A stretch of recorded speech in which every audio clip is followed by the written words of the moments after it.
nawofezela nomhlabathi omleyo lapho kwakungekho manzi khona wakuvezela amanzi edwaleni lensengeja wakuphimana ehlane oyihlo ababengalazi ukuba akuthobise akuvivinye akwenze lokuhle ngasekugcineni uze uthi enhlizweni yakho amandla ami nezikhwepha zesandla sami kunginike lemfuyo kepha womkhumbula uJehova uNkulunkulu wakho ngokuba nguyena okupha amandla okuzuza imfuyo ukuba umise isivumelwano sakhe asifungela oyihlo njenganamuhla kuya ukuthi uma ukhohlwa uJehova uNkulunkulu wakho ulandela abanye uNkulunkulu ubakhonze ukhuleke kubo ngiyanixwayisa namuhla ukuthi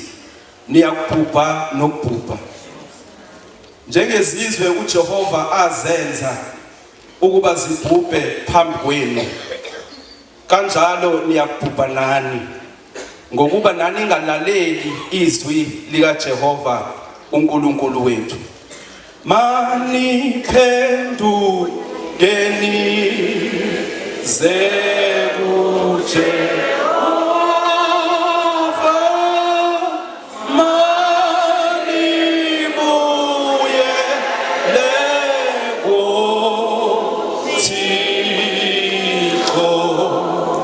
ngizocela ubaba uNPS Makhanya asikhuleke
ongumdali wezulu nomhlaba 5 minutes lesivumelene nje kahle bawushawa 12 so next day sengiyinikeza umfundisi umyalo ngabe lungukusondela amen bazalwane singena ke kunkonzo yethu yemvuselelo isihloko abasinikeze sona sitholakala kuDeuteronomy 8 verses 15 to 20 we text verse 16 and 17 Slogan esikhulu usihlalo sinikeze sona sithi hambani niye kubantu conference theme abasinikeze yona sithi simkhonza uNkulunkulu naphakathi kwezinhlupheko isub theme abasinikeze yona ebusuku ithi izinhlupheko ziyasithobisa ngesilungu kubhalwe ku program ye trials will humble you amen sihlalo wami ngike kayibheka le theme yakho okokuqala ngathola izinto ezintathu ngeke ngabheka kuma posters abazalwane ade benole emabandleni I couldn't find ibandla mebambalwa abashumayele ngale theme ngathi magibheka le theme ngathi it takes an inward looking ukuthi umuntu nomuntu ayibheke phakathi because mawuzokhuluma nenhlupheko kumele ulande usizi ukuthi uzufike to a point inhlupheko sezikuthobisile kumele ube ne self reflection ohamba kuyona ngawabheka ama poster esikhula ngawo sawashumayela abayavesi engangayiboni lena sihlalo wami ngathi hayi kusho ukuthi ke ikhona into ofuna ngizokhuluma ngayo wesibili gama lami ngumthobisi ngizokuphikisa bakuthiwa mthobekile besihlalo ubonile ukuthi asinikeze umthobisi njengegama lakhe ukuthi abuye azonithobisa I was meant okwesithathu usho njalo uKabazela okwesithathu sesingena ezwini nami ngeke ngaba ne self reflection umfundisi uMkhize lo mfundisi uMakhanya kunama committee lawa amakhulu ahlala diseni ukwizo lomuntu mase bediseni ukwizo lomuntu uza ekhaze uGS coordination yami uthi kwahlala isigungu sathi le ntwana sike sifundisa humility sifake endaweni ekude ne-airport yaba kude ne-airport konke lokho uNkulunkulu emuhle njalo wavula i-airport eRichards Bay so manje ngibheka mfundisi ukuthi inhlupheko ziyasithobisa maybe at that particular point in time 6 years ago bengibona because ngathi ngihamba ngadlula eShowe ngiyitshela ukuthi kuthiwa ibandla liseshowe ngadlula entumeni nomuntu engakimazi wathi ayeni ulwazi lakhe licina entumeni hayibo ngadlula mangidlula ngibona umoba angiboni abantu abahlala la ngithi kahle abantu abakhonza kule ndawo bahlala kuphi because it's already 35 kilometers away from eShowe kodwa mangifika ngaleso sikhathi bayengathatha umfundisi umsele kuyazi isinqumo ngasevikela ukuthi mina uNkulunkulu lwami uhambe nawe luphela nje because I never left home ukuthi ngizotshingwa la kodwa ke bazalwane it's been a beautiful 6 years at that particular point in time I did not understand it kodwa manje sengiyabona ukuthi lo whatever I thought it was a trial uNkulunkulu kunezinto owayefundisa zona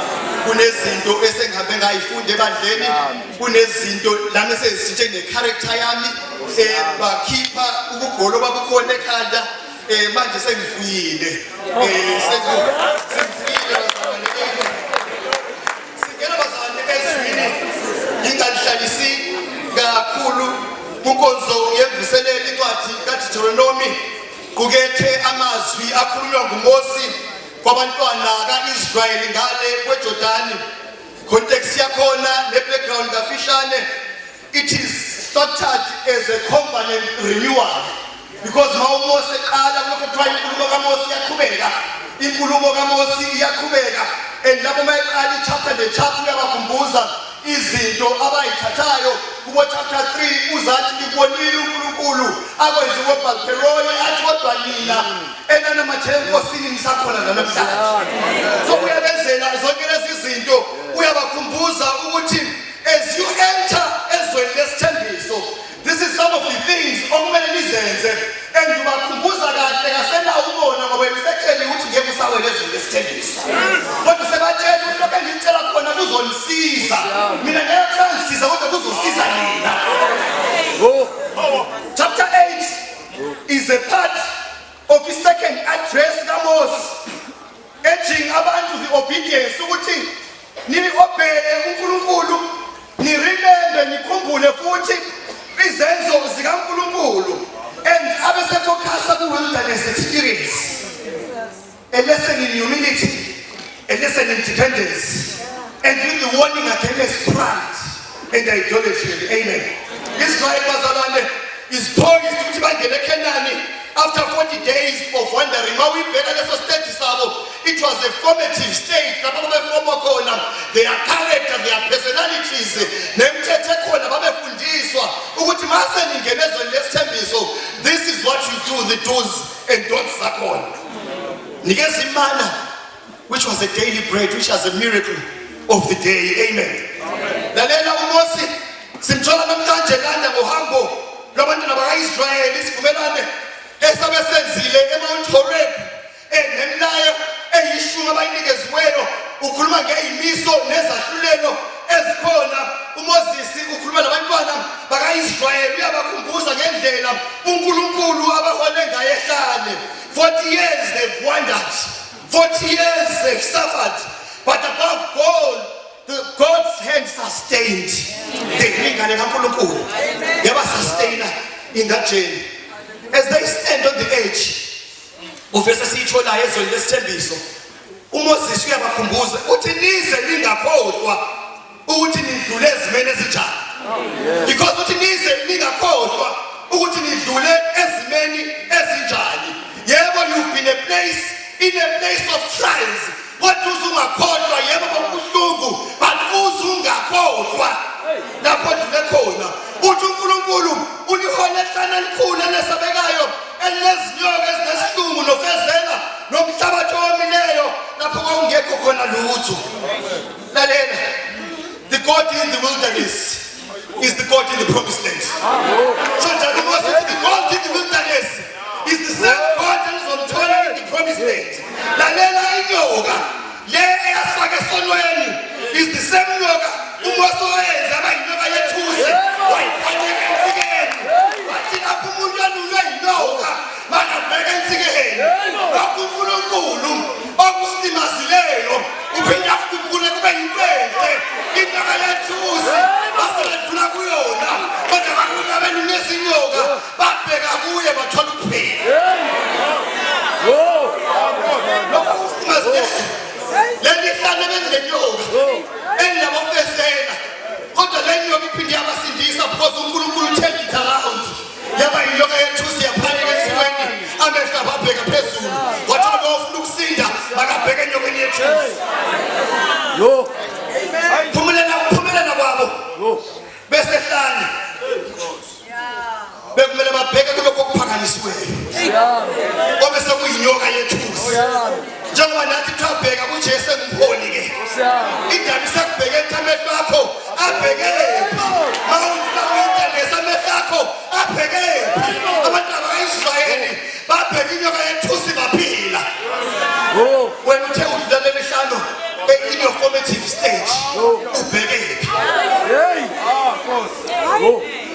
God uses this inhlupheko bazalwane to draw us near to him and ukuze athi prepare us for his thembiso asibekele sona. The wilderness of trials. UMose uqala ngokubala uthembeka kwaNkulunkulu. Wilderness bazalwane was not a gentle place, it was dangerous, a place where survival seemed impossible. Kodwa kwasehlani lapho usimakade wabathwala abantu bakhe abantu bakhe wabanikeza amanzi aphuma edwaleni wabanikeza imana. That was a daily bread ababengayazi into emnandi ngemana kuthiwa it was a daily miracle because you could not keep it. Uyakwazi uNkulunkulu ukuthi babekhona abazobagridi bayithathe bayibeke bakhona abaningi abazoyithatha bayibeke nengane zabo kodwa uNkulunkulu wathi make it even in daily bread because that's all you need ukuthi ukuthola ukudla kwe-one day wayenza yaba i-daily bread ekwazi ukuthi khona igridi ekhona uyalungisa inhliziyo zabo. So he gave them a miracle, a daily bread. That's why we pray to give us each day our daily bread. Master Baba says, if all of us could say that, say I get we would give us that which is enough for today.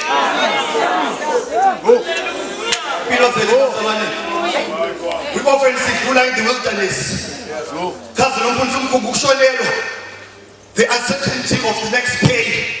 Abefundisi beBhakwazi le COVID kwavaleka ama-Fed Bank account ayekhona manje babies hand to mouth mayingena kuhlangane nakho konke all those are the struggle that we go through. Maybe report kadokotela okunikeze yona, maybe the betrayal that you have failed, maybe the failure that happens you. I don't know what China you're going through today. Ukuthi wena mawuyibala ihlale lakho uthukephi uthi uleyimenezana maybe uthole incwadi kadokotela, maybe uqoshiwe emsebenzini, maybe ususpendiwe, maybe ushonele, but there is a God of the wilderness is the same God in the promised land. Here this wilderness is not a place yokulahla or abandonment bazalwane, kodwa kuyindawo lapho esihlangana khona noNkulunkulu. In the wilderness, it is a place where God meets us in the wilderness. Which is in King this our self-reliance. Because of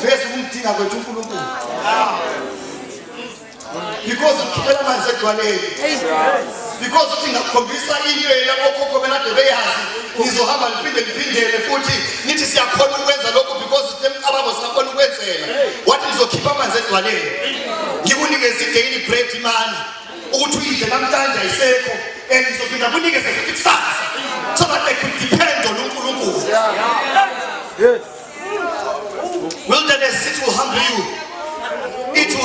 athi can walk not walk alone. Lalela ihubo 46 athi uNkulunkulu uyisiphepelo sethu namandla ethu. Ufunyaniswe lusize kuhlupheke. Ngakho ngiyike ukwesaba nakumhlaba kukhulu. In your wilderness, look for the water in the rock. In the rock, because that's where God's provision is. Ayikho ithepu in the wilderness. Ayikho ithepu in the wilderness. Amanzi akho uzowathola edwaleni. But only to understand uNkulunkulu discern mind yakhe. Uthi ma wilderness uNkulunkulu uthini ngaleso sikhathi. How are you responding? Inkinga ukuthi uNkulunkulu simthathisa kweprogram weprogrammed. Ukuthi mangena kanje uNkulunkulu uzabheka kanje. But it doesn't work in a program. He works in the spirit. That's uNkulunkulu weprogram. Ukuthi ngoba sesifuna amanzi kumele sihambe solwandle. Wathi ngeke ngihambe solwandle ngizofuna amanzi ekuphaleni. No. God moves in the spirit. The purpose of the trials. Wakuphi imali ehlane okhokho bakhe ababengayazi ukuze akuthobise. Lalela, there is this thing that we are our ancestors' wildest dream. Yabona ukuthi uyibheka ukuthi uyabona abakithi okhokho bangazayi bayiphile lempilo engiyiphilayo. I'm their wildest dream. uNkulunkulu uthi kunikeza imana okhokho bakhe ababengayazi. Uthi uNkulunkulu I did not lead you Israelites in the wilderness to destroy you, but my leading you was to refine you. Uthi ngilirefine because this manna was the food as a daily reminder that you need to depend on God. Ukuthi nivuka ekuseni ni-check ukuthi useyindedelile yini imana. It requires independence ukuthi depend on God. Impilo zethu singathi ama-trials we depend on God. Ukuthi uzomnoka kuthula ukuthembela kuNkulunkulu. It wasn't what they expected, but it was what they needed. It wasn't what they expected, but it was what they needed at that particular point in time. Amanzi ayekhona nemana yayikhona. Endindlela kwamele bekhuleke.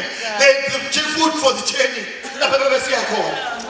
And then the trial of hunger. Iyasenza senza into eyiningi. Lapho umuntu when I used to be program esithi apha Cape Town, we used to evangelize ebusuku. Mawuhamba from 10 to 12 along street. Uthola kumnandi kwama ithaqaza kumnandi wonke. Kodwa abasibhekisa isikipho kuthiwa Jesus saves. Kodwa mawuhamba ngo2 ngo12 kusesha u2 ekseni, we started having street counseling. Umuntu uthi uyambuza athi angithandi ukuba lapho kodwa ekhaya kulanjiwe ukuthembele mina. Itrayile ihanga iyakwenza uyithola usenza izinto ongamelanga uzenze. The uncertainty was the test to humble their hearts, to teach them to trust and to prepare them for the blessing ahead. Bazalwane, inkinga, wilderness is not to break us, but it is to build us. It is there to expose our limits and pointing to grace kaNkulunkulu. Financial strain, my figure, we learn to trust on God as a provider. Heartbreak, my figure, we learn to depend on God as a comforter. When we stumble and fall, we respond to uNkulunkulu ngumuntu oliftanayo that He carries us up. The man of God's grace may not always look like what we want, but it's always what we need at that particular point in time. The danger of forgetting. Moses issues the warning, bazalwane.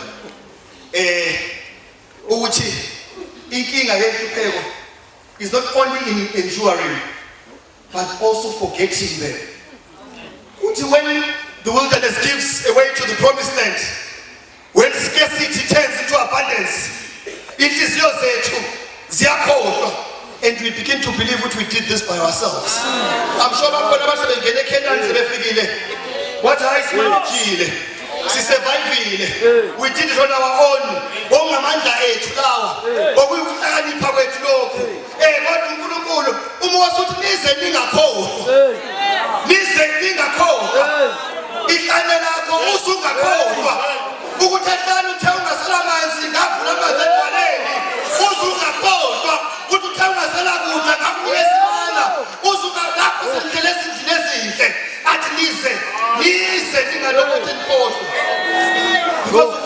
Because it leads to the destruction. How often do we forget uNkulunkulu that carried us through the wilderness? When life is good, when our bank accounts are fit, when our health is strong, as we drift to self-reliance, God the trials keeps us grounded. Siyabuya uthi usule uNkulunkulu akuthi uthi usukhupukile uNkulunkulu athi uthi kusemsebenzini uNkulunkulu athi COVID uthi bank account stock market is crash uthi usathe uTrump avala uTwitter wakhe uNkulunkulu akazisho uthi sinama followers uTrump avala uTwitter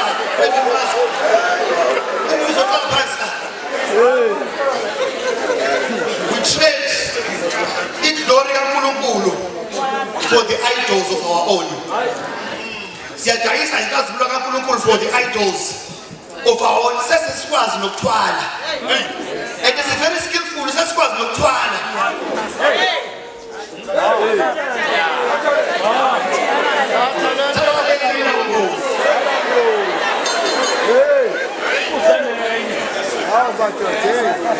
Sibenza konke, we're very skillful. Uzumuntu ethabela ndaba mina noba ngayiphila le minyaka abanikeze yona kodwa mangiphile kahle. uNkulunkulu uyayazi human brain yomuntu. That's why ebuya mfundisi uDlamini azokhumbuza. Uthi uhlele kahle akulethe.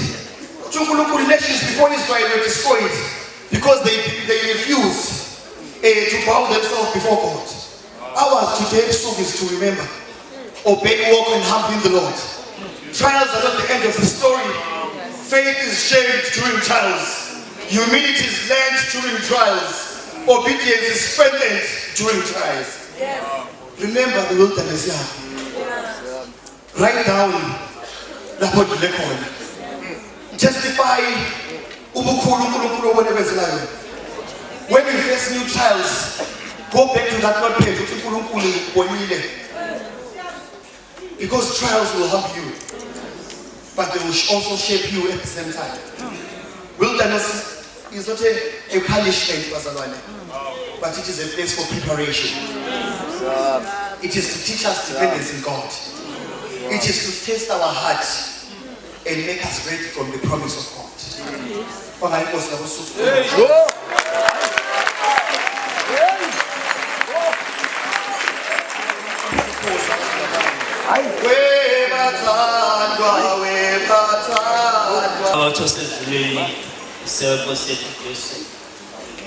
Singumsebenzi wakho uPastor Blessing Nkosi. Siyabonga uNkulunkulu wethu luma nathi ngalendlela. Usisiwo zayo egameni leNkosi. Sibonga ukuzinikela uNkulunkulu wethu ngenxa yethu wanikela ngendodana yakho Pastor Blessing. Wasambulela lonke iqiniso abekho ongazilandelela phambi kwakho.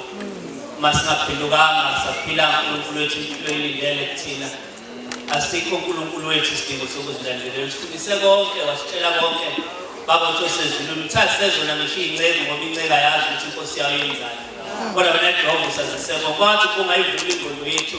Singabe ngabalizwayo kuphela izwi lapho ngoba uthe uNkulunkulu wethu babusisiwe bangagcini ukulizwa kodwa belenza. Engathi kakhulu uNkulunkulu wethu ungasenza sibe ngabalenza izwi lakho. Sihloniphe intando yakho siyenze. Usisa ukushumela kwizwi lakho kuze kube phakade. Amen.